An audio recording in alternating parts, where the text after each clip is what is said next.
আবারও শুরু হয়েছে জগন্নাথ বিশ্ববিদ্যালয় কেন্দ্রীয় ছাত্র সংসদের ভোট গণনা। বুধবার রাত 12:40 এই গণনা কার্যক্রম শুরু হয়। এর আগে মঙ্গলবার সকাল 9টা থেকে বিকেল 3টা পর্যন্ত ভোট গ্রহণ শেষে প্রথম দফায় ভোট গণনা শুরু হয়। পরে মেশিনের কারিগরি ত্রুটির কারণে রাত 8:50 ভোট গণনা স্থগিত করা হয়। এই পরিস্থিতিতে প্রার্থীসহ অংশীজনের সঙ্গে আলোচনা করে আসে নতুন সিদ্ধান্ত। নির্বাচন কমিশনার অধ্যাপক কানিস ফাতেমা কাকুলি জানান, প্রথমে একটি কেন্দ্রের ভোট হাতে গণনা করা হবে, পরে এই কেন্দ্রের ভোটই দুই কোম্পানির দুই মেশিনে গণনা করা হবে। হাতে গণনার পর পাওয়া ফলের সঙ্গে যে মেশিনের ফল মিলবে সেই মেশিন দিয়েই সব কেন্দ্রের ভোট গণনা করা হবে। চক্ষু নির্বাচনে ভোট পড়েছে 60%-এর বেশি। ব্যালট ম্যানুয়ালি গণনা করে তা আবার ডিজিটালি গণনা করা হবে মেশিনে।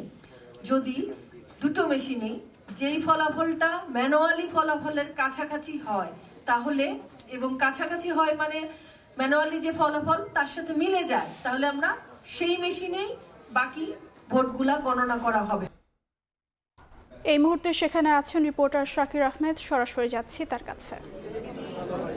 জগন্নাথ বিশ্ববিদ্যালয় কেন্দ্রীয় শিক্ষার্থী সংসদের ভোট গ্রহণের পর বেশ কিছুটা বিলম্বে কিন্তু ভোট গণনার যে প্রক্রিয়া সেটি শুরু হয়। সবশেষ দ্বিতীয় দফায় আমরা দেখতে পেয়েছি 12:40 ভোট গ্রহণ সেটি শুরু হয়। এখন পর্যন্ত আমরা 4টি কেন্দ্রের ফলাফল, 39টি কেন্দ্রের মধ্যে 4টি কেন্দ্রের ফলাফল আমরা শুনতে পেরেছি, ঘোষণা করা হয়েছে।